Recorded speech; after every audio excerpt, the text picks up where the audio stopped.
Welcome back to Conversations Catapults, the #1 after show for the #1 D&D podcast. I'm your host, Nathan, and I'm joined by a few tournament fighters. Say hello, tournament fighters. Hi, it's me, tournament fighter #1, and Carla. And I play the level 7 tiefling roguelike Integrity Idle Berry from the hit podcast, Trials and Trebuchets. Pow, pow, ooh, ah, phew, ah, pow. Hi, I just finished tournament fighting. Whew, I'm Sarah, and sometimes I play Meera Marchand, the level 7 half-elf bard. Hey guys, my name is Sam, and I play the level 7 human sorceress Serenep Cinderman on that hit podcast, Trials and Trebuchets. Hell yes, you may have noticed, we unfortunately do not have Ben joining us this week, which sucks. I really wanted to yell at him for throwing an explosive lemon, and then he made me sad at the end of 137, so now I can't yell at him at all, because I just feel bad for him, you know? He escaped from his crimes. He did. Pity is the best defense. Oh, poor Winsler. Poor Winsler. Indeed. Well, I mean, Winsler has been poor since the very beginning. Oh, Let's be no! clear on that. Hey.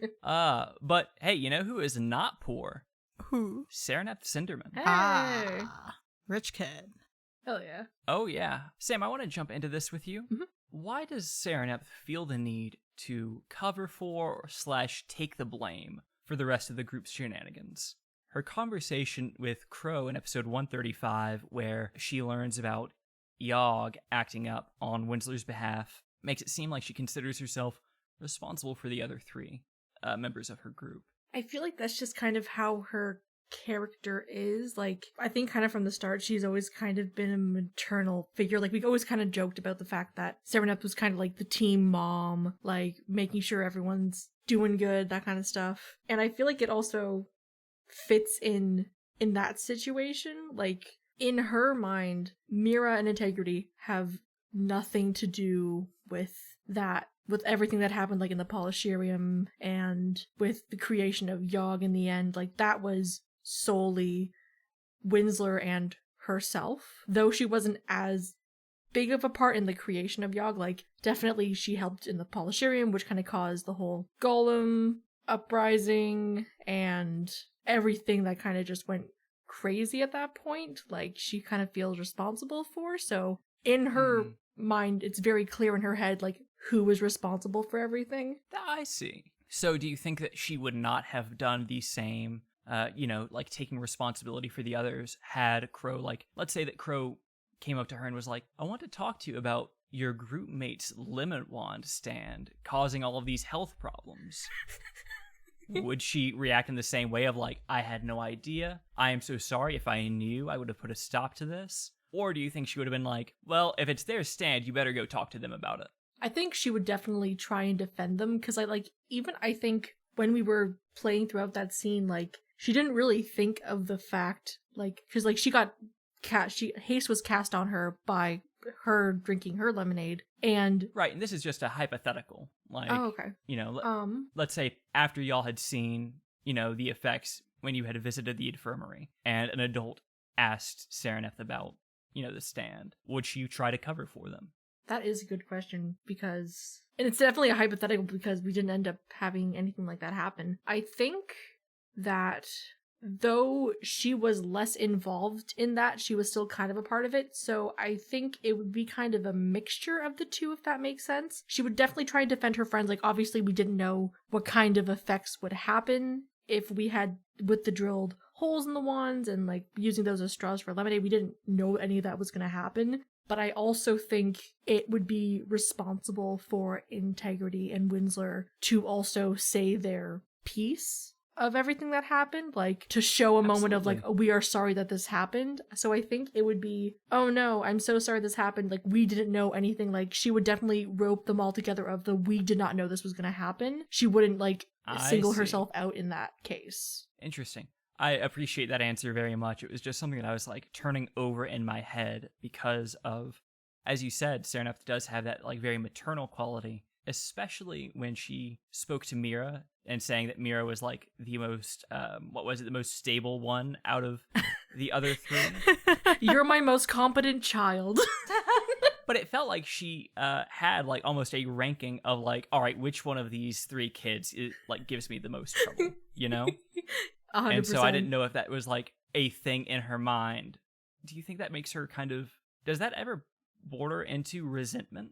I feel like definitely in the moment, like the whole thing for an example, when we all got back and they immediately broke into a building and she was like, I'm just going to sit on this bench and cool off. Because I think definitely in the moment is when you see her most base emotional reaction, which is just, why can't we all just stop and take a breather, please? Then like after a couple of moments of like thinking rationally, trying to see from other people's point of view, she kind of takes herself out of that and then goes back into, they didn't really know, I want to help them, I want to show I care and I want to help them. So I guess it is there. Mm-hmm. But it isn't ever present by any means. I think it comes up in her more emotionally heightened moments where it kind of bubbles back up to the surface, where she'll just be angry at something and then that stuff also comes out of her and she kind of realizes afterwards what she said, because she doesn't want to come off that way. Like she tries to keep cool with her emotions to be a responsible older person that these people can work with, but it's there. It pops up sometimes. I don't think very often. No, it is not. Like, that was not me, like, being like, wow, Serenith seems to be really sick and tired of these kids, huh? No, but I do know what you're trying to ask, yeah, like... And it's, like, a natural, like, feeling, you know, when you have to be that one in the friend group. I'm just a single mom with 3 crazy kids. Now, we briefly touched on, like, the Lemon Wand stand. Carla. Yes. Does Integrity regret starting that stand after the confrontation with her mother? Regret starting the stand, not so much. Because, like, I think Integrity really enjoys the business side of things, entertaining people, one way or another, just doing something fun. Because there's other things to do during the, what's the word for it? The fall... The festival? Oh, the Autumn's End Festival. That's the word. Yeah. There's a lot of things to do during the festival, but then she's also, so far as she knows, one of the only few students who are able to have a stall and do something super fun and pretend that you're selling these things. So she enjoys the selling part of it. She obviously regrets the part about not thinking or realizing that maybe there's something to drinking out of wand straws. That is not something that would have come across Integrity's mind. I don't think, because I use my brain and my brain didn't think of that. So I think that is something that is a potential for something to be regretful about, but not so much. Like right now, I think that she's still trying to get out of, I guess, trouble from her mom, but it's not something to overly regret about. We'll see. We'll see about, like, what consequences happen. Yeah, and, like, did Integrity kind of, like, thrive off of the competition between their stand and yes. apples? Yes. That is so exhilarating. Like, until Winsler threw a lemon bomb into their tent. All the times prior to that, I'm like, oh yes, competition. And then Winsler actually acts on it and starts burning stuff. And I'm like, oh. That's why I was like, okay, I need to, like, stop this burning right now. Not just because my mom is there to say you're bad, Integrity, but also because, like, I actually don't want to burn the stand down. If that makes any sense. Understandably so. And as a broader question to everyone, are your characters very competitive? Like, this is a central thing in a tournament, especially when we see, you know, how your various friends or your roommate, like, will, you know, come to you talking about, hey, we're gonna fight. You know, y'all seemed pretty easygoing on, like, nah, we're not gonna, like, throw everything into it. Or is that a misread? Well, Luke asked me that exact question in Pitter Patter when we were playing Budge Ball, and I laughed. Yes, Meera is quite competitive. And I think that I don't think that she shows it in a way of like negativity necessarily, of like, because we are competing in this like duel, you're not going to be my friend anymore kind of thing. I think it's more like just wanting really hard to win. So that doesn't necessarily manifest as like a hostility toward others, but I think it very much manifests as like a very strong internal like drive to do well. And I think we saw that a little bit actually in the practice duel, where she like was a little bit prickly toward Ira, because Ira was like, "Oh yeah, we're gonna beat you," and Meera was like, "No, you're not." or how was it Meera who also tried to sabotage, like Meera and Integrity tried to sabotage them, saying like, "Oh, like trying to seed bad thoughts yes. in their mind." That's true. We did do that. Oh my god. We did do a little bit of itty-bitty psychological warfare. An itty-bitty bit. Is that a product of growing up with like however many sisters I think Meera that's has? just sibling culture, absolutely. I think Yeah. everyone with siblings knows the vibe. 100%. Absolutely. Yep. Is Serenith like a fighter Competitive? like that? Competitive? I feel like no. I don't know how she's come off in things. I think like you, Sarah, used the example of what happened in the Pitter Patter arc. I think the big thing with that one was Serenith realized one of the games was rigged so that she wouldn't be able to win anyway, so she decided to stop playing because, like, not that she was upset, but just because, oh, I realized I cannot do this, so therefore I'm not going to put my energy into doing that. But then when Integrity lost, that's when she was like, hey, like, your game's like really rigged and you should probably fix that. To like, oh no, like, is my cousin is sad and I want to like be there for her. Yeah, but that's not competitive. That's very cooperative. So do you think, I think we see that cooperative nature with the interactions with Angelica, where Angelica is like, hey, go easy on me. And Serenith doesn't really hesitate. Serenith says, yes, I will go easy on you.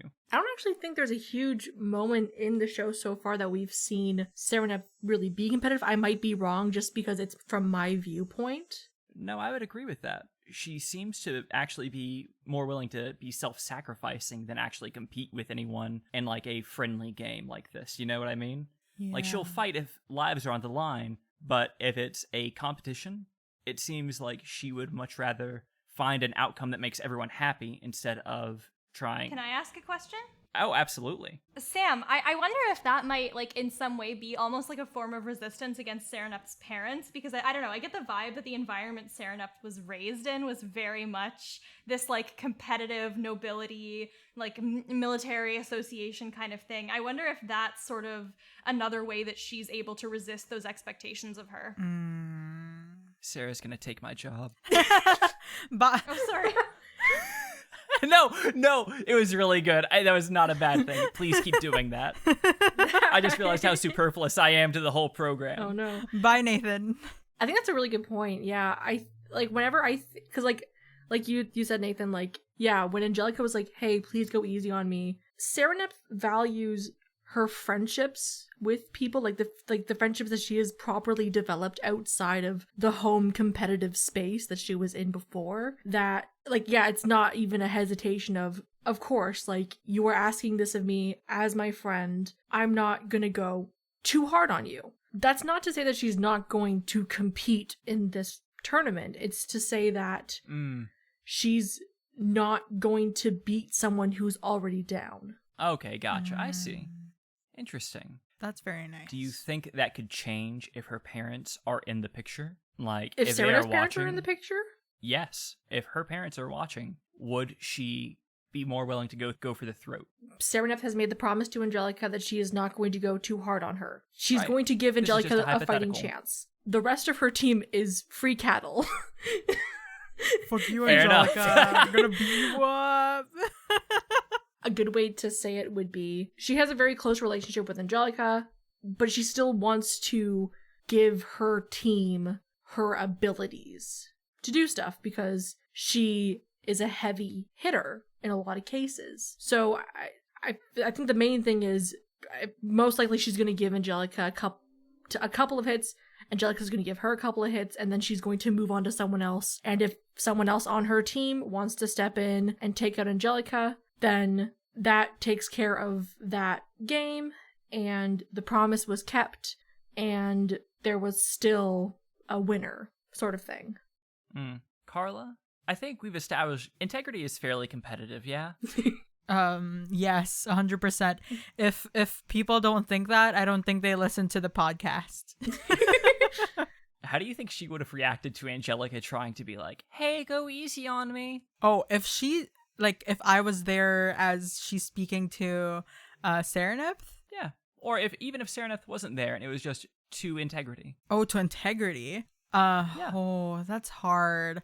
Because, there is a potential for some lightness just because, my parents are giving me a hard time. I want to prove to them that I am capable. But I'm like, okay, I can, I would only give 3/4 of a fight against her, but I'm still going to fight as much as I can. But not that it will still be relentless, but not as much. Okay, so you're going to give it your 100%, not your 110%. Is that what you're saying, or is it more like 90%? I'm a little bit lost with the answer a bit. I'm sorry. I am also confused. 90%. I would give 90% of 100%. Interesting. So you would tone it down just a notch. Just a notch, enough for her to try, but it's integrity. I love the implication that if integrity was going at 100%, Angelica doesn't stand a fucking chance. Angelica is dead within 6 seconds. No, that's it. That's it.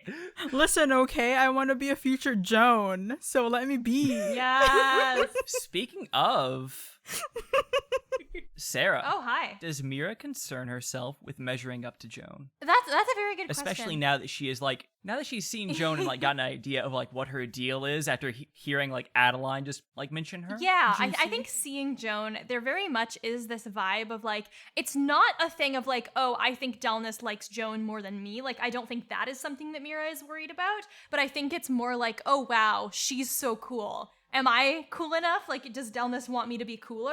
That kind of thing, if that makes any sense. Yeah. I think that's definitely something at the back of Meera's mind, especially now going into this fight, and this was not a huge promise for Meera to make of Angelica because she is fundamentally a support class. She's not doing direct hits anyway, so she didn't really have to promise much to be yeah, I won't attack you very hard. But I do think that with this knowledge that there are certain I wouldn't say restrictions, but certain pauses on what she might want to do in a fight, there is definitely this thing of am I gonna look that cool? I kind of got knocked out in my first fight that Delness ever watched. Oh, I didn't think about that. I hope that you know what I mean. She's got that in the back of her mind going into the fight for sure. Interesting. Now, has seeing Joan, how does that affect Meera's view of Delness? Does that change, oh, this is what Delness's ex was like? Shoot, what about Delness do I not know? Is there anything there, or am I just I don't think it surprises Meera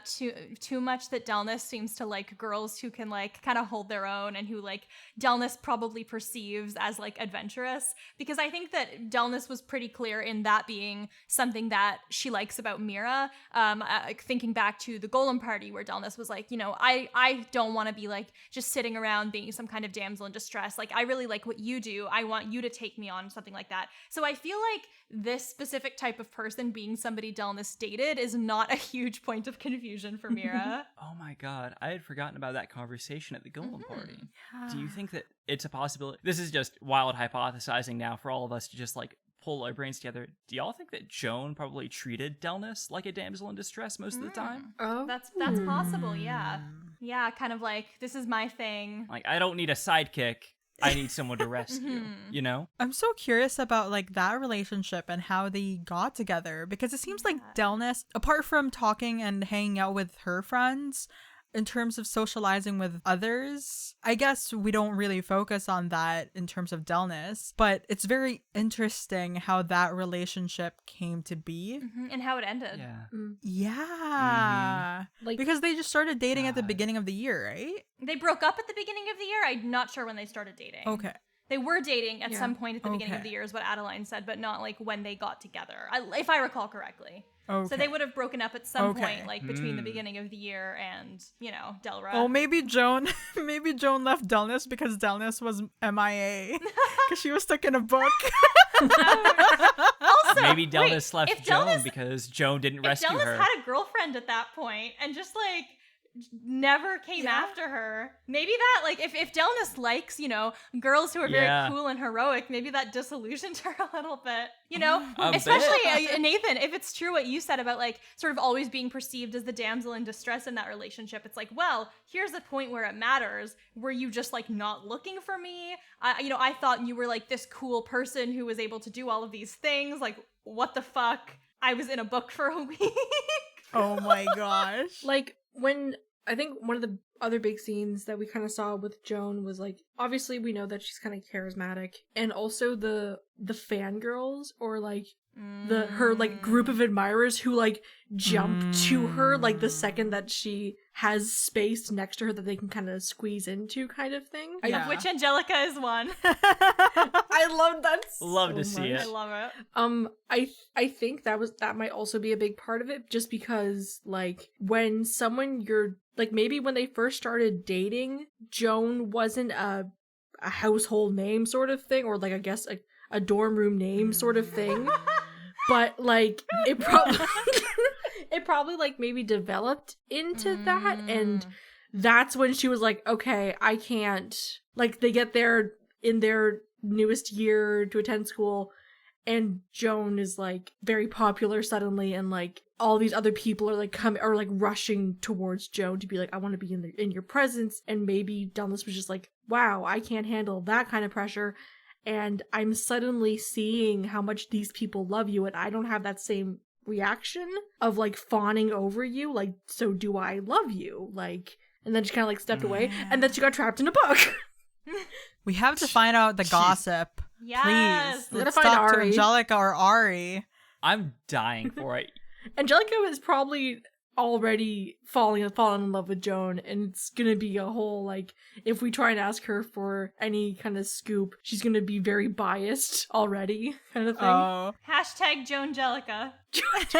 Oh God. Mm. All right, one last question, and then we have 2 bits to get to. But before that, I wanted to check with Sam. Sam, is Sereneth relieved that her parents won't be arriving until later? Or does the content of their letter just increase her dread? I think the relief of seeing that they aren't there during, like, there wasn't a point in the day where they had seen her, like maybe she had a thought, like, I feel like she definitely worries about how her parents see her, even though she understands how bad they are in like a worldview sense. She still kind of grew up with them, and I feel like every kid, no matter how bad their parents are, definitely have that feeling of, but what would they think of me as a person, kind of thing. So like, Absolutely. all day just kind of stuck in that feeling. I definitely think getting the letter, it's saying like, we're not going to be there yet, we're going to be a little bit longer, put a lot of weight off of her shoulders. But at the same time, the other contents of that letter further down on that page brought definitely a new sort of dread of, I thought I had more time. I thought me going to this school was going to be my time before anything was finalized. I thought it was going to wait, but also a feeling of like, well, I know how my parents are. I knew it was too good of a thought to have. Do we know the context to that? Or is it just like a... Yeah, in Scandal, Sereneth told us about it. Basically, that her parents get to choose who she marries, and that's coming at some Okay. point. And she's not allowed to fight about it like she has done several times in the past, which is sort of the reason that she hasn't been married off yet. She's been spending a good like 4 years just like, nope, I'm gonna do something to make them not want me anymore, like blah blah blah, whatever. Yeah. They don't want me, good, walk away, never come back. And now she's not allowed to do that. Okay. Yeah. So I guess like that really hits close to home, especially like after finding out the thing about Karina. Oh my god, the Yeah. whole thing with Karina. I mean, we know who that's with, right? We can safely guess. Yeah. Ouch. Yeah. Big fucking ouch. Big fucking Big fucking ouch. ouch. Wait, what? Maybe Philip's my guess is that Karina is being arranged to marry Yeah. Philip. What? That's the vibe I got too. I may be reading too far Like, into things, but yeah. it was Angelica being like, "Oh, Karina hasn't told you Mhm. yet, Serenep." And the Maisels also want to meet with Serenep tomorrow with Philip. Yeah. Maybe to break the news to both of them or just to her. Aw. Yeah, and then the whole thing with like Why can't they get married? They're both from rich families. I'm sure Luke could tell you. Free the they're Serenep and Philip. I'm not going to reveal it, but there are reasons why. Okay. Well, Now I'm sad. Right? on that mysterious note, as we're thinking about terrible parents and parenting choices, we have a few to grade since we didn't on the most recent episode of Conversations and Catapults. First order of business. Let's just get this one out of the way real quick. Sarah, you weren't around when we graded Elric. No. So, letter grade for Elric Raithron. B-. Whoa! Wow! That's really high compared to everyone else. Everyone else is like Damn. F, F. Look, he's an D. irresponsible person, and I don't think that he really understands Delness. I think he's just a fucking a little bit of a chump, I would say. But I think that he tries. He tries to show his appreciation for Delness with, trying to throw parties for her and trying to be supportive of her relationships. And he doesn't always get there, but I think that his heart is in the right place. It's, A for effort, C- for exexecution, averages out to about a B-. Were we too harsh on our Thank you very grading? much. That was right after, we hadn't met Adeline. That's true. Yeah. And it was right Yeah, after Elric yeah, was that's like, true, "Hey, that's you're very my true. favorite student. Also, I'm roping you into this scheme." Oh, that is true. So that that is also true. colored the perception a whole lot. That was before I made my passionate defense of Elric in the course of Conversations and Catapults number 11. But I unfortunately forgot that we still need to grade Adeline. So, letter grade. Let's go round robin. Whoever wants to go first. As a parent, I would say my reasoning behind my grades are generally is mostly basically how they are as a parent. This is the better parent that Delness has, apparently. Very disrespectful to her daughter's current partner, insults the relationship she is currently in with her partner, seems like a very vindictive person towards Elric, which I enjoy. Because that oh my gosh, before the scene where she was like, "Oh yeah," because it's not a real relationship between you guys, right? Where I was like, "Oh shit," I was like, "Oh yeah, I want to see him embarrass himself," and I'm like, "I want to watch this happen, please. I want to see you make that man cry, please." But then she said that other stuff, and I was like, "Okay, actually, wait a second, this is going too far.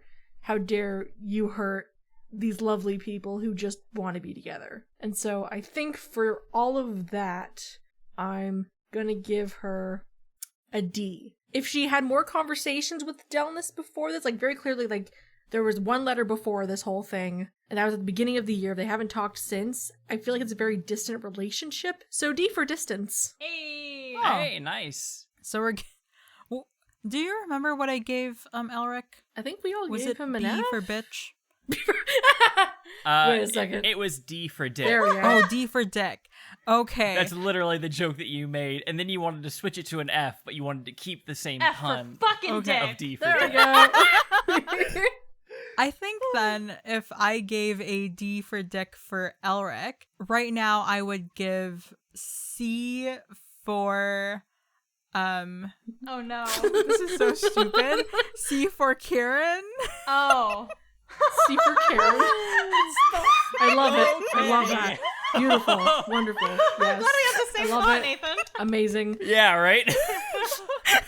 Oh, God. Are you okay? Yeah. Yeah, no, I didn't think that was going to be C for so Karen. red. I think Nathan everyone looks else in the stressed. recording had a moment of oh no, is she gonna say it?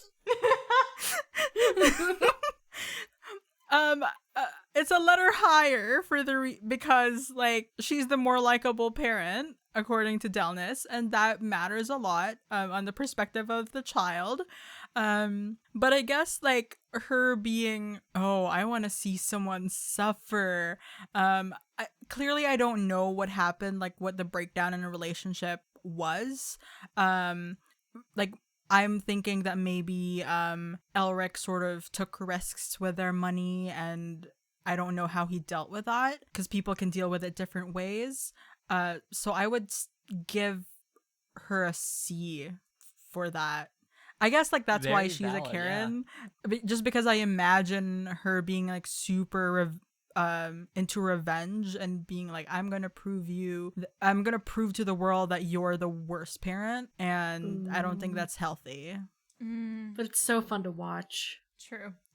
Yeah, but like, I'm gonna give Adeline actually the same grade I gave Elric, which is a B-, and that is because the grade raises a little bit because Delmas likes her. They clearly have a good relationship. That means she's probably very nice to Delmas, probably a very understanding parent to her. Otherwise, Delmas I'm sure would not like her very much.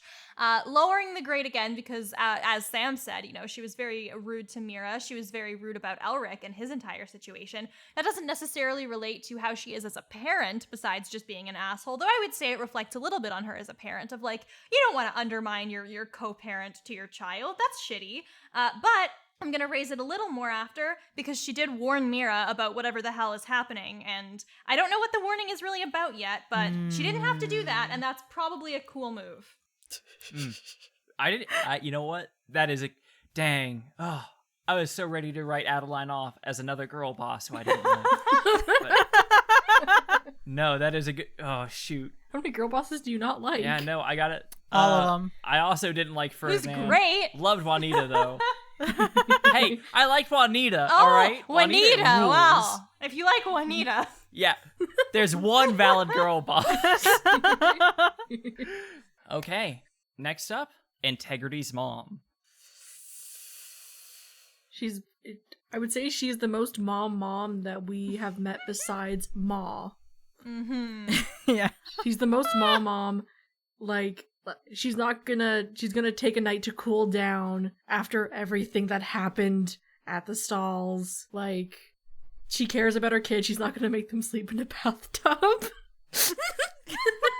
Why not? She just kind of, like, her vibe is basically a hardworking mom that has a lot of kids who's trying to keep everything working properly. I would give her a B+. Just because Ma was the sweetest lady I ever done meet, and nothing can beat that, I'm sorry. Nothing. Nothing. Such a sweetheart. They really Mom's too did set the powerful. standard. Yeah. Yeah. A-, I would say, because, she's got a lot on her plate. She's got a bunch of very young kids she's got to juggle. She's, working very hard. She's, excited to see Integrity again, wants to have her for dinner. Very, very nice. But she's no Ma, and it's none of your goddamn business what Integrity does with her hair. She is a grown-up. Let her dye her hair. yeah, that was color, God damn it. That's Yes. where the minus comes in. That was God. definitely one of the other reasons why I had a lower grade, just because, like, I feel like I feel like if her reaction to her hair, like, oh, you changed your hair, higher grade. But if it was like, what did you do to your hair? It's like, that's none of your business. That's her head. I think for that reason, I would also then give Integrity's mom an A- for that hair and potentially reaction to the tattoo. Oh, yeah. We'll Yeah, how- have to see. Oh, my God. God. Hear me out. At Like, least there's it's a really still nice lot of tattoo. character development you know? there. Integrity goes home for the summer. There's a full moon out. Oh my and then gosh. just her mom finds out There's the an worst artistic way. squirrel running amok. A very vague squirrel. Yeah, it's literally just walking by the pie, and she's like, what the heck is this? And then starts following it, and then there's no more moon, and then it just attaches to Integrity's neck. Yeah. And then Integrity wakes up to a slap Busted. in the face from her mother. But also, it's very Youch. nice that, like, how, like, obviously we didn't see the scene, but she very obviously reacted, I would say, pretty okay to Ida, I'm guessing. The fact that Ida was, like, sleeping between her two other kids and everything. Like, obviously, like, at the moment, it's a thought of a stuffed animal. I'd like to think that there was maybe a moment earlier on that, she saw it move and she was like, wait a second, what? but the kids didn't see it yet. I kind of hope that that's how it went, but I know like we're not going to really find out until the next time Ida moves around her. Yeah, we'll have to see if there's any more character development. Yeah. Because like I think the entire conversation was like Integrity being told off by her mother. Yeah. It was, flashbacks to my own mother, you know? Oh. Dang. But Same. regardless, Yep. yeah, close to home. All right. Thank you all so much for grading the parents.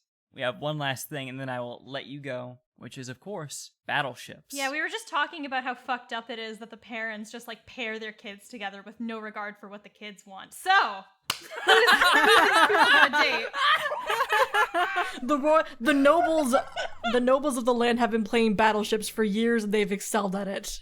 Oh, God. Well, this time I figured, there are only 3 of you, so I'm going to have 3 options. Now, as before, y'all may repeat someone else's choice. It is okay for you 2 to pick the same character, all of that. So, here they are. We have Osei Crow, who has finally appeared on screen and had a conversation with us. So he is now finally applicable for battleships. Perfect. Joan, and the Apples merchant, Joan-alicious. Oh, I love them. And as a note, pronouns for all 3, Crow uses he, him, Joan, she, her, Joan-alicious, they, them. Okay. My brain instantly went to enemies to lovers, because obviously there's something happening with the apples people. Just like the enemies to lovers idea with like Joan-alicious and Crow. My brain instantly snapped onto that from that whole thing. Wow, you're trying to go for a 2-in-1. This is unheard of. I think That's bold. the whole reason that they don't want Winsler to go to Crow is because they and Crow used to date, and it was a messy breakup, and that's why they don't want to be known. Anytime anyone on this show doesn't like each other, we automatically go to exes, and it's great, and I love I it. bet. Yes, we do. But there's potential to rekindle it at the Autumn's End Festival.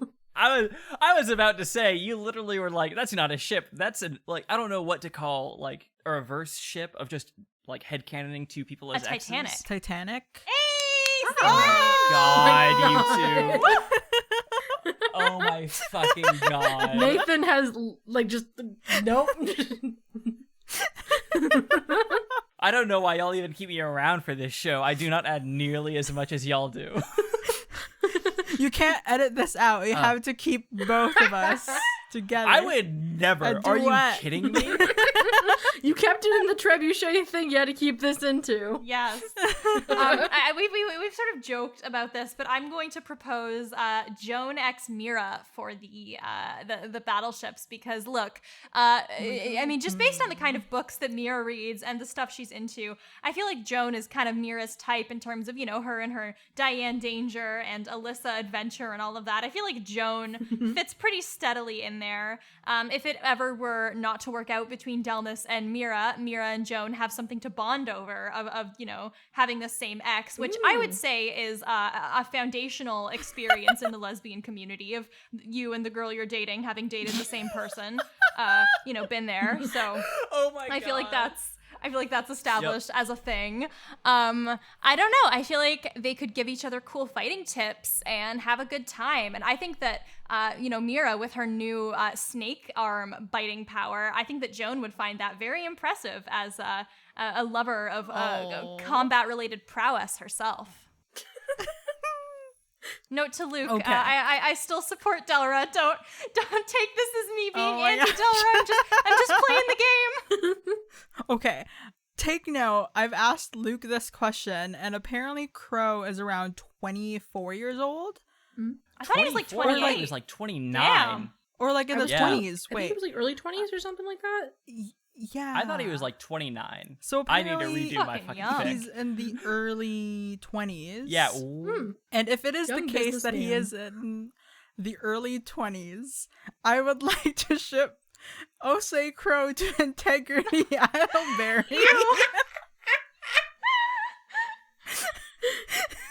You have an inside to the Wild okay, Cliff workings. Listen, No. they don't have to be like relationship. Crow like, is 27. We just got confirmation from Luke. Okay, there's like a 9-year gap. Okay, and Integrity absolutely wants to be rich, and it is not beyond her to like live in a capitalist society. Oh my god. So she may be fine with whatever business practices the Crow Mercantile Oh my god. does, and I think that Integrity can help make it grow even more Oh my Can god. you- because they're both greedy and they're both dragons. This is like Elon Musk and Grimes vibes. Oh my Oh god. my god. I just imagined you can't put me in detention. My boyfriend owns a school. Oh, it hurts to think about. Okay, but can the battleships be, because we've said this before, it doesn't have to be like Yes, that kind you of can say relationship. it's like What if it's like Integrity after she like graduates, she could like date Crow if you would like that to be a more palatable solution. Or like a Or- platonic Yeah, thing. or a business partner Oh. where it's like they both have like the same like goals in life, so So it's not- Integrity can steal the So it's not really a ship. It's a cargo ship. It's a partnership. it's a ship Hey. that gets stuck in the canal and like blocks everyone else in Oh the my way. god. And they move it and it's still stuck. So like as long as it's like palatable, like just like a good relationship, but I think that Integrity's want for money is the driving force of the ship. I'm so sorry. Amazing. I love it. Yeah, alright, so okay. I'm pretty blown away by the number of developments because I feel like I don't know if this is true or not. It feels like this might be the first time we've actually had player characters suggested as a potential ship for the NPCs, and it's happened twice now in this round. Let's recap the different ships. Sam suggested Crow and Jonalicious. Cronalicious. X is Fuck. Oh, that sounds so good. Just for the Cronuts! Do they sell cronuts? A enemies to lovers to exes back to lovers relationship, a veritable whirlwind of emotions. Then we have the Joan and Meera ship from Sarah bonding over a shared ex, and also Joan being Meera's type to a T, based on her love of certain fictional characters. And then we have Osei Crow with Integrity. What is the nature of their relationship? Who's to say? But we do know that Integrity is getting money from mad money. 100%. And that is the driving force behind this one. She's getting paid. That's all you need to know. Exactly. Listen, Integrity is securing the bag. That's all she's got to do. Apparently, Crow's richer than the leader of the place. Yeah, Crow is richer than God. Yeah. Like, straight up. Than the leader of the place. Okay. Yeah, God. You mean Luke? I assume that's what you mean. Well, be free to send in your answers to me. Just DM me. Naturally, you cannot vote for yourself. And also, while everyone is thinking and like deciding, let me go ahead and give a recap of the scoreboard.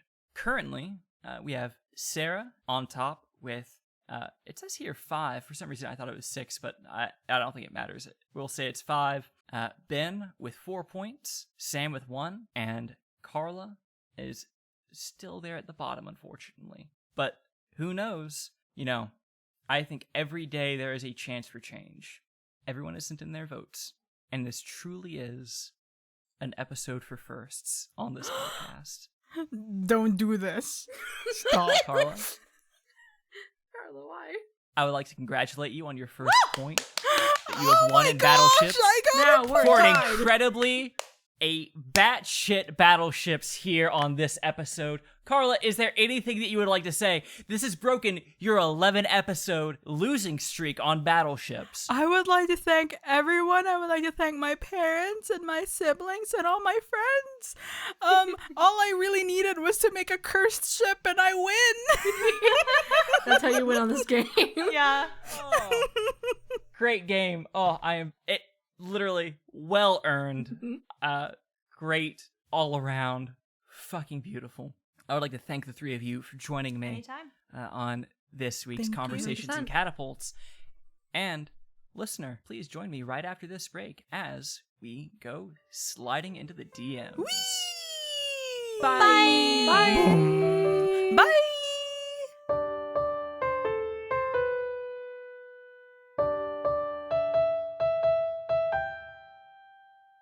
Welcome back to Sliding Into the DMs. I am your host, Nathan, and I'm joined by Luke, who is refereeing a few of these tournament fights. Yes. Say hello, Luke. Hello, and welcome to the 954, and that, folks, is what you missed because I cut it out of the episode, because that's an actual, like, that is almost verbatim what I fucking did. Oh, I love these deep cuts that only you and I are going to know about because we're the only ones who listen to the rough cuts. I know. The players just tune it out. They're like, all right, this guy's just fucking being an idiot again. God, I love it. Love it. Love it. Oh, I've so enjoyed Autumn's Blend. Yes. This has been such a good arc. It's been like, I'm sorry for delightful. just starting off the gate, just being like, yeah, let me like blow smoke up your skirt, but it's the truth. I will never say no to some buttering up. I firmly need it. Autumn's Blend has been such a breath of fresh air. It's like a combination of the very lighthearted nature, a combination of all of these kind of threads weaving together into an actual coherent start, middle, and end now at the end of the first year. And then just like... The most important thing, though, it lets you have the opportunity to show off your strongest, like, role-playing strength, which is wild and crazy shopkeepers. That's fair, yeah. Yeah. Yeah, no, like... That's 100%. I'm just doing a bad Ben impersonation. Every time there's a crazy shopkeeper, I'm doing a bad Ben impersonation. If you, the listener, haven't listened to our Wander Home special episode for Sarah's birthday back in June, Ben does what Ben does best, which is do a fucking creepy, very shady but well-meaning shopkeeper. All of mine are just a pale shade of that. They're just very much more unhinged, to use the podcast word. That is a very good podcast word. Speaking of crazy shopkeeps, Yeah. I'm not going in chronological order. Okay. Just in order of events. I'm going, like, what matters the most to me, which is... Fun fact, this next question went through about 5 different rounds of, like, me trying to figure out how to say it properly, which is, so were the apples, the best cider, siblings always going to be this wild, or were you just trying to match Ben and Carla's energy? Earlier drafts included, why are they like that? So the story of apples, the best cider. I don't know if I said this to you when we weren't recording or if I said it sometime, but Probably haven't, I've forgotten. maybe. So what happened with them was we started the actual festival stuff. I asked the players, what's the name of this cider place across the road? Sam goes, apples, and apples. We all giggle. And then Sam quietly goes, the best cider. And then I go, Oh, I missed that. yeah. And so I go, okay. That's the name. And then we stopped recording there for the day, like when Winsler's parents show up. And that's where we stopped that recording session. And the next day, I went out and sat by the water, and I could not think of anything but these apple merchants. And I was like, but it would be so boring if they were just very nice people, right? So why not just make them absolute fiends who are just here, like, they all have 3 very distinct roles. I disagree. 2 of them have a very similar role, which is being unconscious. and so at least in the conversation, like speaking with others, right, it's this very similar energy, but that's just because of the unified branding of apples, and apples. But I did sit by the sea or by the water and come up and just look at list of apple names until I found the ones that made me guffaw the hardest, and so far the only one we know from that list is Jonalicious. Is that the scientific name for a red delicious apple? No, that's like a weird hybrid apple between something and I think a red delicious. It was like some weird hybrid, like new age apple. God. Hey, what was the equipment in their fucking tent, by the way? The players don't listen to this besides Sarah. You can tell me, it's fine. You don't have to tell me, it's fine. Yeah. They have right.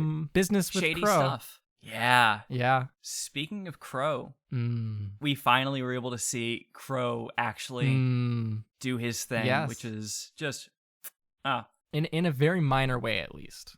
oh yes. But we got to see him both interact with the students and also be the public face of Wildcliff, Mhm. both of which were very fun to watch, or well, to listen to. So, like, what were your, this might be a question better saved till we see more of him, but like, I just wanted to see if there were any particular inspirations that you have not said already on the podcast. I know that you've told me about it, like one specifically that I remember. Yeah. But that's just because it's from Friends at the Table. Yes. The initial pitch from, I think Austin pitched it, Austin Walker of Friends at the Table fame and other massive fame. I love Austin Walker. I love Austin Walker. But anyways, Austin Walker, I think, initially is the one who pitches the character Ibex in Counterweight. And so when that character initially got introduced and was like, oh, it's he's a seductress and all these other things, at the very first blush, I was like, oh, this is a lot of what I was imagining for Crow, and like the way he carried himself. So like that first blush impression of that character definitely has a strong influence on how I view Crow, as well as, oh, damn, it's been so many years since I made him, so I don't remember what my initial... There was some sort of mercantile inspiration that I can't quite recall off the top of my head. Was it from A Song of Fire and Ice? It might have been, but I don't... Or Of Ice and Fire? Out of Ice and Fire. It might have been, but I couldn't name a specific thing off the top of my head, which is a rare thing, quite frankly, and makes me realize how long ago I made this character, which was like March 2018. Yeah, God. Imagine if y'all had gone with Post Office. I know. And we got just Crow from the very beginning. But in the moment, though, I can tell you at the very least my guiding principles for him and the way I wanted him to be portrayed, which I feel like from conversations with the players, I accomplished my goals to that end, which was I wanted him to be very knowledgeable. So he does this thing with Serenepth where he gives her information and then waits for her to tell him what he already knows, right? And that's almost like a gauge of who she will be, right? He did a similar thing to this already where he asked them about stuff the very first time at the headmaster ceremony at the start of Trading Places. He brought up certain topics and was like, if you want, we can go talk in my office, right? Oh, I had files on all of you. And then they kind of like danced around it, right? And so for me, as Crow, that's him gauging these students, right? And he knows them, he knows their names and who they are, because who he is by having information and leverage, right? Like, I don't believe he's the kind of person to go unprepared into a situation ever. And in a similar way, I think he's very flamboyant about that, right? Which is why when we see, like, he's like, oh, this information, oh, come by my office, right? And he's not trying to hide these things. He's saying them very open so that people can hear, right? He knows that he is in a position of power, and he is not afraid of that. Which love to see a young person doing, being so close in age to Crow. I'm like, God, I wish that were me. God. And then we get to see more of that kind of like showmanship almost in the present. I know we don't have a baseline to compare the Autumn's End Festival against, but the hope is that it's like, oh, this is larger than it's been before, right? And that things are kicked up a notch, as it were, right? Absolutely, and I think that does come across, and it also is very fun to think of, the very stark contrast between Underbow and Crow, where it almost felt like Underbow was, I don't know if this is an accurate read because it's been a while since I have listened to like Underbow heavy stuff, so like this may be misinformed on my part. Yeah, I'm interested to see. But it did feel like Underbow was very much more willing to like bury his head in the sand or hold up a standard that did not exist within Wildcliff. And it was far more likely to say, nothing is wrong here. You don't need to address any problems because there aren't any problems. So you better not make me find out about any problems or else we're going to have issues. Yes. I think that's an accurate read. In the first arc, if the students had gone to the Sunken Hatch and gotten back in time for their little interview with Underbow, and then he learned later that something happened, blah, blah, blah, it would not have been an issue. if they went down to the oblex and the sewers and did all that stuff, and it just didn't break a door and make a big hassle and start breaking things out of it, it wouldn't have been a bigger deal, right? If you're willing to look the other way, then I think Underbow is also willing to look the other way when it was necessary, right? When it's not like an incredibly dire situation. We would have gotten a bit more light on that had the students not gotten their arm bit off and made a golem and made some yogurt, aka gone to the headmaster's ceremony. But alas. So it goes, Yeah. I guess. Man. I was about to say, and whose fault is it that they got an arm bitten off, Luke? But no, the yogurt thing is definitely 100% on them, for sure. That's honestly a great illustration of how amazing my players are, is that my plans were just, you're going to go sit in an auditorium and get lectured at by a couple of speakers. And their plan was, let's go investigate the sewers and like the sunken hatch and stuff and everything like that. Hell yeah. We love to see it. It's fucking awesome. Oh, it rules. All right. Well, now I did want to move on a little bit, like still talking about NPCs, but I wanted to speak specifically about NPCs who I feel like we have spoken briefly about, but we haven't actually talked in depth about. Okay. So the Autumn's End Festival, great place to introduce Patreon NPCs. Yes. We've established this. So many like great opportunities to just throw them in there and like let the players interact with them on like a very even like safe term. Yes. Like Joan. Joan has been just a beautiful example of this. I could not ask for a better. We've definitely talked about this, you and I, out of recording just privately, but I could not have asked for a better reception and introduction for Joan. Like, oh my gosh, what a perfect character to introduce. I was so excited to introduce Joan. I've known about her for so long, and without even being able to introduce, oh, she has this adoring fan base and is kind of like just adored and like loved. Integrity being like, oh, I'm in love, and even to a point like the other characters kind of being in awe of that was like so much better than I could have ever done. They really bought in immediately. Yeah. Like, if we didn't have that reaction from Carla, I think that Joan having a fucking fan club would not have been as sold as well to me. Yep. Like, it would not. I would see that and be like, all right, Luke, you're laying it on a bit thick here. Yeah. And but when a player interacts with a character in that way and makes it more authentic, it's like, oh my God. Yeah. I see why they have a fan base. Yes. Yeah. So my question regarding these Patreon NPCs, though, is like, what do you take into consideration when introducing them, especially in this highly altered environment of the, smush? Yes. And also it being a festival. Well, with it being a festival, Like, I give them the freedom of, we can easily catch them doing stuff, right? Because it's very easy to introduce a character. This was a writing tip given to me by the one and only Emily. It's much easier to force a character and characterization to occur naturally when you show a character and introduce them in the process of doing something, as opposed to and like an informed characteristic where you meet them and they say, oh, I love dogs, as opposed to you meet them and they're walking their dogs, like they're 19 dogs, right? And you've done a great job of this in the past, I think, with a bunch of other Patreon NPCs. Like, all of them have been active, like, when the players stumble across them. Yes. For the most part. I wouldn't say that's blanket true, but I think that's for the most part true. Yeah. And then, of course, I reserve the right to just change little bits about characters to make them fit into the situation a lot easier. And so in this given circumstance where I might have to think about like, well, are they from the Wild Cliff we're familiar with? Are they from a different potential Wild Cliff? Where are all these things coming in and smushing in together? That's an interesting thing to think about, right? Was Joan always Canon Nathan on the Canon Nathan team? Is that just a smush I hope coincidence? Is that just like a coincidence of like the potentialities like being collapsed upon one another? Was Joan a bad girl and like another one like where she like had a leather jacket, like rode a motorcycle Of everywhere? course. Like still had a fan club, but just had like a very different image as to why she had that fan club. Yeah, so those are definitely things I take into consideration.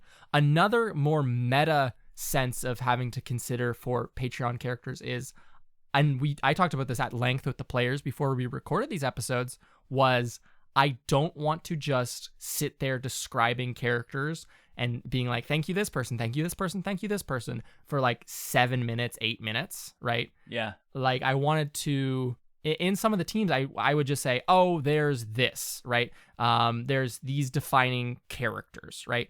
And I think we started really heavily with that with the 4th years, and then we got less and less, right? But each character, each notable character that I described was in fact a Patreon character. And I just wanted to give the players this almost unknown choice of what Patreon character are we going to be introducing and interacting with, right? And so with Joan, she had a bit more of a crash course than everyone else because of the allusion to her from Adeline a couple episodes ago. But if they were interested in the other Patreon NPCs, we could have gone down that route as well. And I was very prepared for that. There's little crumbles and sprinkles of the Patreon NPCs here and there. If you pay attention, you, a patron, if you're a patron and you're listening to my words right now, listen for the little crumble of me introducing your character, because this is where I'm going to do it, right? This is like this is my shot. I'm not going to miss it, right? It's going to be like 7 more years before I get a chance. Yeah, listen, the next chance is at the like Wildcliff equivalent of like a prom or something like that. Yeah. Otherwise, the this gala. is it. Yeah. Oh, God.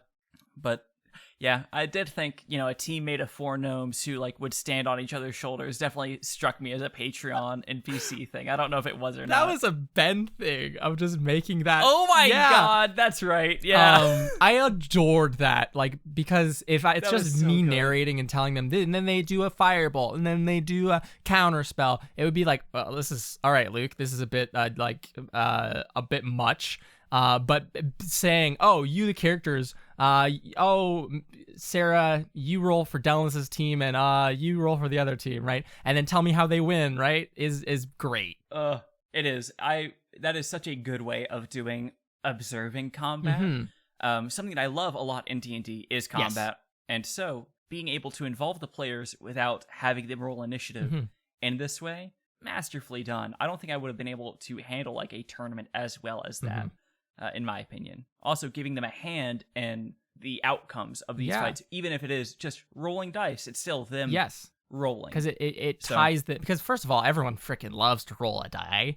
Like, who the heck doesn't learn that that's from the Matt Colville. Funnest part. Yeah.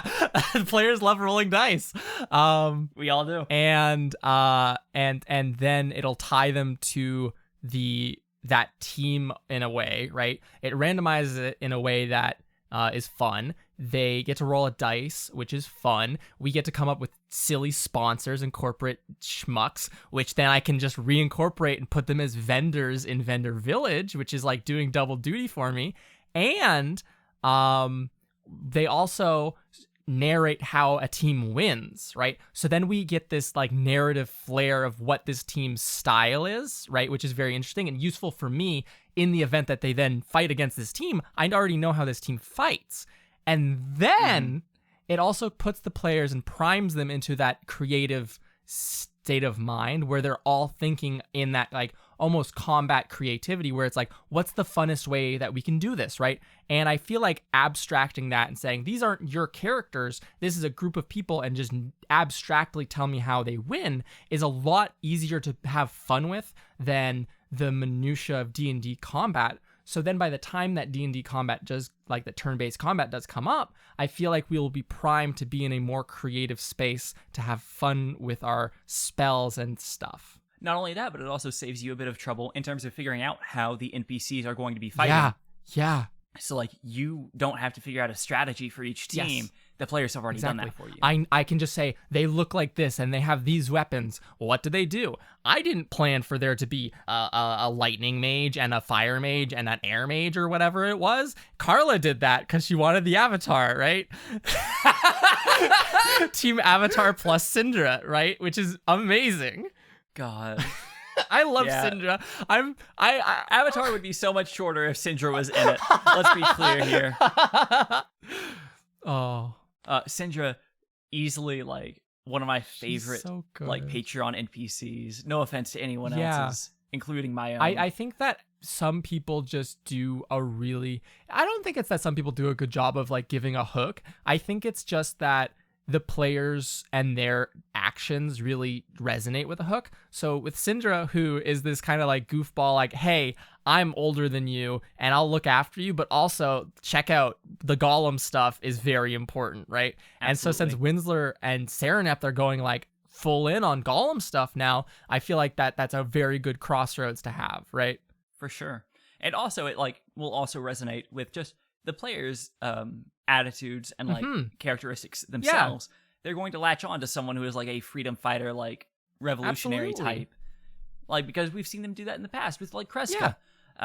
So yeah, no, I definitely see that as like, hey, you know, the players are going to choose who they interact with. And so now we're just going to see a bunch of people try to just tailor their character to like best like draw everyone's attention. Well, to be fair, okay, in Joan's character description, it literally said this could be a rival for Meera, and I was like, you're goddamn right it can. Oh, were they like, oh yeah, this is Delnus's ex? Or no, was that you? They did not say that. I was like, oh, this is fucking happening. Because when I heard like that she was a Patreon NPC, I was like, the fucking gumption to look at like a Patreon NPC and be like, hey, I'm going, like, my character has stolen your girl in the past, so you can see how far back I was prepared for the reference to Joan to appear.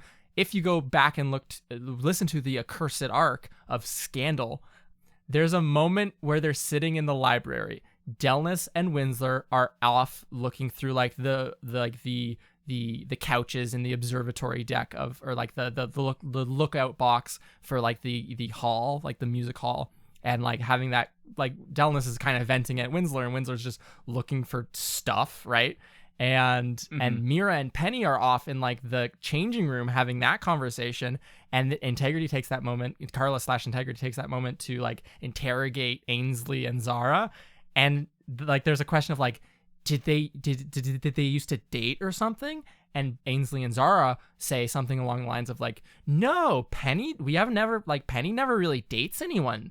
And they don't say jack shit about Delnus. I was waiting for them to be in that moment to be like, wait, who did Delnus used to date, right? So, like, it's never gonna be about like curiosity about Delnus. We just hate Penny. Literally though. Oh, the looks on everyone's faces when I was like, she gets hit on the back of the head. Oh my god, was it? Everyone was like, it's gonna be cut from the episode, but we all cheered really loud. Yep. Should I cut this? I know that Penny has some shooters out here. This is how we get hate mail. Yep. Rude and mean-spirited. Anyways, speaking of the tournament, though, that actually is a great lead into my next question, which is more of a lore question for you, because I know we talk a lot about the craft, but I also do like want to get some like lore world details. You know, So, what are the opportunities for less combat-focused students to show off their magical skill? Because I just imagine like martial applications of magic, like majors, just dominate the tournament every 100%. I think that's what makes Joan a very particular character, because I don't imagine there's a lot of martial applications of students or martial applications of magic students, and like Joan and a couple other upper years are it, and then it's a shit ton of first years now. So like I think they made a reference to it back in like the spring dueling session of like, we normally don't have so many combat optimized students. This is actually a strange occurrence for us, right? And so there are a bunch of just book nerd academics. This is a school after all. And so the answer to that is there are award ceremonies and like grants and stuff that are given out to high performing students. Someone like Kurt or Serenep in the first year are likely going to be receiving such an award at the gala at the end of this. Okay, that answers the question that I had, which was, are those based on grades, or is there like a science fair aspect of like, oh, you still get to show off what you can do with your magic to potential sponsors or folks like that here at the festival? I think if you are of particularly well-connected nature, that those opportunities would present themselves for you. And especially if you are a independent researcher or a professor, those opportunities as well present themselves. So someone like Artis, who is currently a Pebble, is kind of like fucked because he's losing all that opportunity to like wow people with the zero research he's done this year. Oh my god, I can't wait for Artist to be unpebbled and then just have immediately a like a manager's meeting with Crow, and Crow's like, yeah, your productivity this year was pretty low. There was explain this gap here in your your students went on a trip to Isithil, And then no one saw you. and it seemed like you just didn't do anything from then on until just now. Literally, though, So yeah. you Like, explain that to me. We in the background have seen the other first year groups doing research with their mentors. Artist tried once, and it's just been snakes ever since. And it's just like, this is not good for his career, quite frankly. If that wasn't obvious by now. That's never been a concern of mine, to be sure, with Artist. Yeah, Or everyone. with Artist. I'm more focused on like him being unpebbled. That way we can get Ken and Nathan back on the It's scene true. in order to be there for the final It's round. true. There have been some discussions about testing out depebblification techniques on the extraneous pebbles, focusing on Altine, and then immediately going to Ken and Nathan, discounting completely Deep Tar, who everyone always forgets about. Who?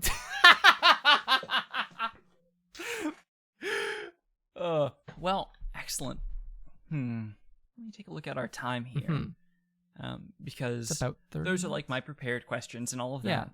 So, if you would like, we can take this opportunity to talk about, 137 and DM fatigue. Yeah. Or if you're not feeling it, no worries. We can stop it scoot a here. little bit about DM fatigue. I have a couple of minor thoughts, just generally to speak about, that I like to talk to, like Emily and stuff mostly, or like Carla whenever I talk about fatigue.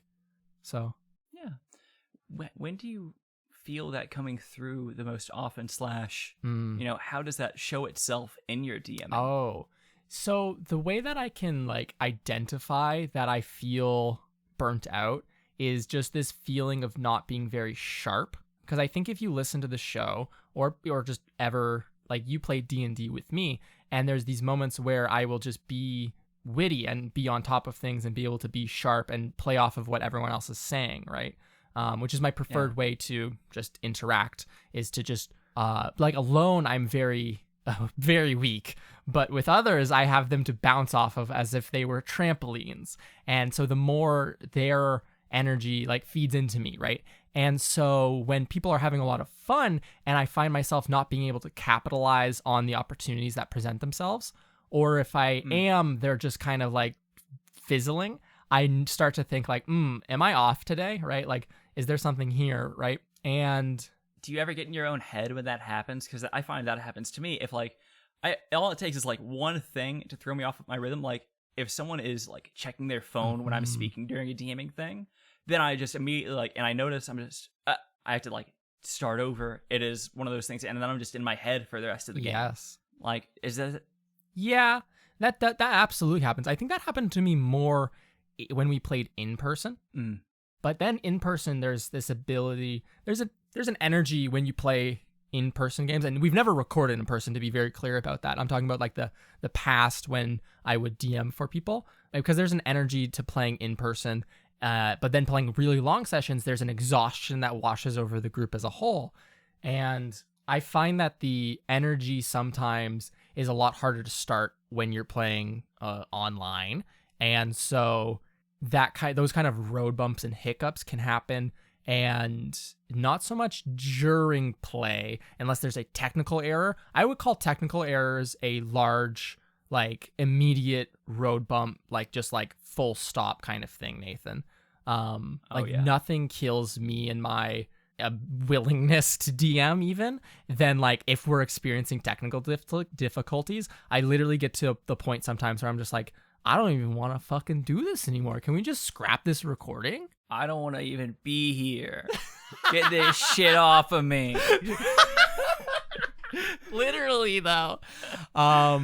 And so there's a lot of signs for myself, and like if the players aren't, I think I do get in my own head, to answer your question now that I think about it, because like if I'm trying to like pull one of my players into the scene and say they're not at 100%, which is no fault of theirs because there's 5 of us, the assumption is that at least most of us will be like all fucking ready to go, right? But when you have a good idea for something and then you throw a half-assed hook out to someone and then they kind of like half-assedly get pulled into the scene, not through their own merit, but because you did a bad job pulling them in, that to me is like a big red flag of like, ooh, this is rough. Yeah, it's a difference between like throwing out a hook with bait on it versus getting them with a net. Yes. You know what I mean? 100%. Because one way they're still swimming up to it and taking it on their own volition. The other way you're like, all right, come on, you need to be in here because this involves you. And I think a way that you can identify this is actually a very interesting thing. I think a way that you can identify with audio when I might be feeling very low energy or very burnt out is when the character voices are all just my voice. Because that's when I'm too in my own head and thinking about what comes next to even focus on the fact that I'm just saying the words in my own voice. That's a big one. And so conversely, a way that I can break out easily from a momentary trough, as it were, in recording at the very least, is throwing out these characters with very ridiculous voices, right? Because it's really easy to tell when you're not doing the ridiculous voice, right? And that like pulls you out. Those moments like Celty going off about Ferdinand, all of the weird vendors, the grung, those kind of things in Trading Places, because Trading Places was like a rough arc, at least in terms of like my own work capacity. And like stress, which I'll touch on stress in a second because I think that's the key to burnout. But like those voices are what make it fun for me. Like I like doing voices, and so I think a key part of avoiding burnout when you're doing the game is doing the things that you might find fun, right? And it also builds off of what you were saying earlier. You bounce off of people a whole lot more, but a lot of the time, everyone has, their candle ready to be lit, and it's a crazy voice or like a very dynamic character being thrown in front of them. That is a good way to light those candles. Get them laughing, then you get to feed off of that energy, and it really 100%. leads into like a more I think fun that's experience. Like a really good way that's the social contract you sign when you sit down with your friends or people to play D&D is I am willing to be entertained right now, and I am willing to have fun, right? And if there's stimulus that's fun, I am going to act upon it to make it fun for us, right? And so that's what I always set out to do. And I don't know if that's always successful. And hearing my players tell me directly, that was fun, I liked this character, always warms my heart. Or to a lesser degree, the audience saying the same thing. It just resonates a bit less because they're not directly involved. Not to say that the audience being nice is not appreciated. Listen, audience, the only place you need to be nice is in our fucking reviews, all right? I will give you Luke's Twitter you could just destroy him there. Otherwise, all the nice stuff in reviews. Yeah. Leave it all there.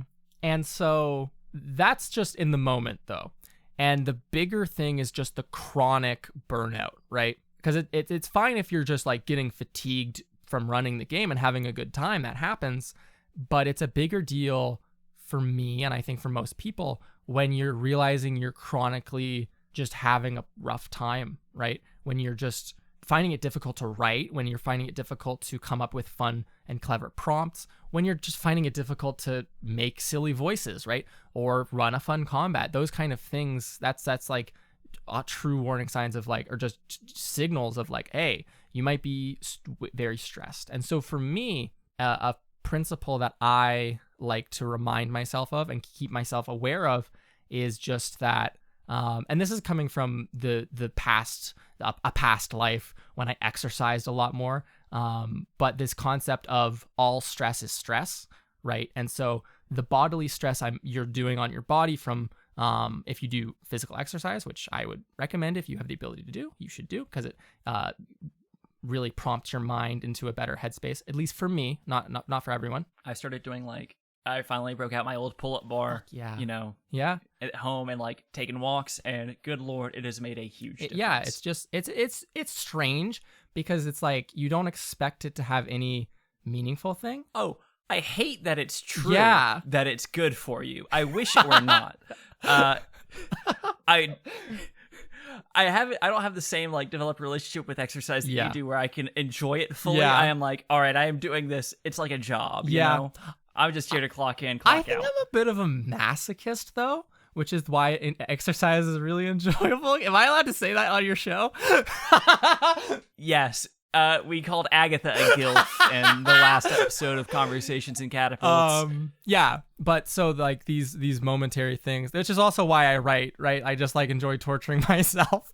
But the point at hand, physical stress builds up, emotional stress and relationship stress, and like the constant threshold stress of the current world situation that builds up, right? And so you need to account for that and realize that like we put out an episode every single week, right? There must be y'all haven't missed a week. Yeah, the only like, we've missed 2, and they were for Weenie Hollow, right? Which you can't even qualify as missing because we put out like 1,000 episodes. Yeah, you put out content. Yeah. Yes. No. Like that is incredibly unheard of. Like y'all consistently like hit the mark every time, which is just wild to me. Like in our our private conversations, I've been like, hey, y'all have done better than like what the standard is. Why not take a break here? And you have been like, no breaks. Yes. No, I like playing the game too much. Which is such a good reason why to not take a break. I would go, because this is the big dilemma of it. Because if you're experiencing burnout, my big recommendation is take a break, right? Take a break, breathe, realize that the things that you find, which are, make a little urgent / important matrix, right? The things that are urgent and important, get ahead of those and realize that running the game is important to you, but might not necessarily be urgent right now. And what is urgent is just bringing your total stress in your life down to a manageable threshold that you can start to do the things you find fun again. And whatever mechanisms you have for doing that, I think it's really important to exercise those. And one of those for me, this is the shitty part, is playing this fucking game. And so it stresses me out. And so to de-stress, I'm like, let's fucking play. But then we can't play because I'm too fucking stressed, right?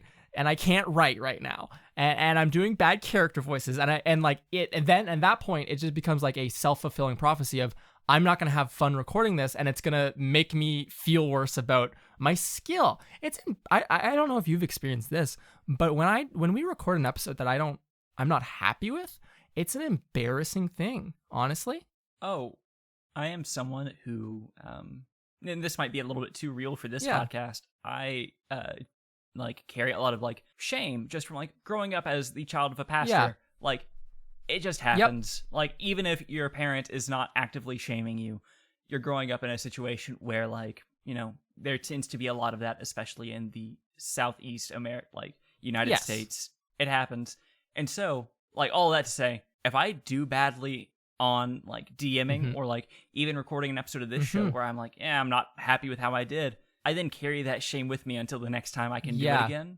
That's interesting. That I agree. And I always feel the same way about things. And when things, the fucking idiot, Luke, why'd you say it like that?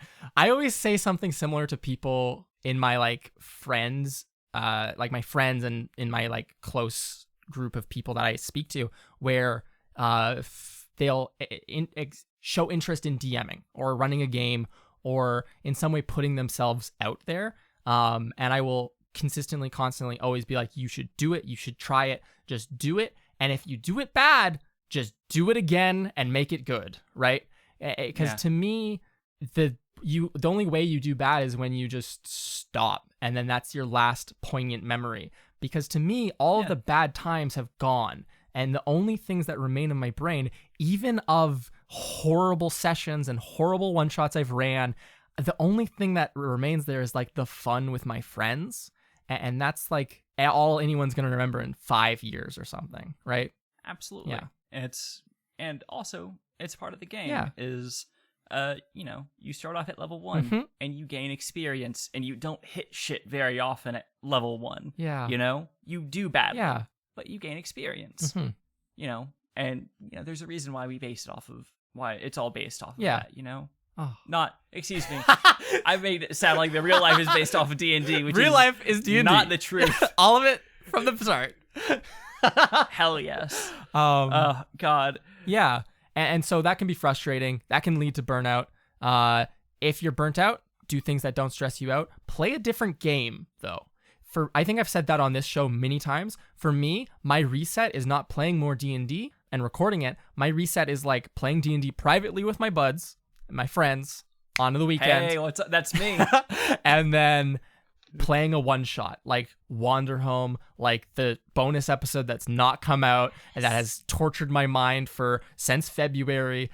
I'm really surprised you haven't just canned that one yet. No, I refuse to. It'll come out and it's going to be fucking great. It's going to be the best thing we've ever made. Hell yeah. It's the Cyberpunk 2077. It'll be release date when it's ready. Internally, I keep being like, I'm going to release it. And Sarah goes, are you? And I go, yeah. And then it doesn't get released and she doesn't say anything because Sarah's kind. And then I'll say it a couple weeks later, I'll be like, all right, it's coming out now. And Sarah will be like, all right, if you say so, right? The same way with Wander Home, I was like, Sarah, it's going up on your birthday. And Sarah said, is it? And then when it actually went up on Sarah's birthday, it was like such a shock to everyone. Yeah, because it was a bonus episode that you then edited in like the span of 48 hours? Like 30 something. 36? Yeah, it was absurd. Yeah. The turnaround time on that was magnificent. Yeah. It was mwah. But so yeah, that is something that helps prevent burnout, is doing, because for me that was like a gift to my friend, right? And so that's not stressful. Doing a gift and doing something for your friend, an act of service, even if it's just selfish. Like Sarah didn't care if that thing was out, but for me, it was important to me that it was out because it was like our celebration of Sarah and Sarah's birthday, our celebration of Carla and Carla's birthday. Those things, exercising, blah, blah, blah, blah, blah, help combat burnout, do things that are fun. That's the end of it. That's the end of my spiel. I care a lot about people taking care of themselves, honestly. And that is a very kind aspect of you, which I appreciate a lot. And I would like to thank you both for that and also for joining me here Yes, today. It was delightful. It was. Thank you so much. I look forward to talking with you next time. However, we still do need to do an outro here, which is where we, talk about how you can find our Twitter at Trials and Trebs, Instagram with the same handle at Trials and Trebs. Send us your art. Yeah, no, we throw up tons of both like great commissioned art and also great fan art and also art from the cast. Sam and Sarah have both put up art on the Instagram that is incredibly beautiful. They're great. If you haven't looked there is an absolute treasure trove of stuff for you to look at. Yes, it's true. Cannot recommend Sometimes it you'll enough. find a fucking map on occasion when we use them. Oh, that's true. Sometimes they're Luke like does maps. weird and you can't tell if it's like non-Euclidean or something, but it's really just bad perspective in an isometric art style. Yeah, I looked back at your Aegea map for the fic that I'm writing in order to because it's going to be very economics based, and so I just needed to. And then there's a whole blank spot. It feels like on the left side. I'm a perfect artist. Just don't finish the things. Leave blank spaces. That's the rules. Yeah, the spaces that were filled in were there are mountains, grassland, scrublands. It wasn't here there be track. Anyways, I'm getting off track. But if you want to see not necessarily maps but notes, I have a great place for you, which is patreon.com/trialsandtrebs. Yes, good notes. If you can, afford it, we really appreciate your financial support. It allows us to buy new technology, like Sam has been able to get some new equipment for recording, which has been both needed and also incredibly helpful now that we have it. Yeah, it's been awesome. It's been great.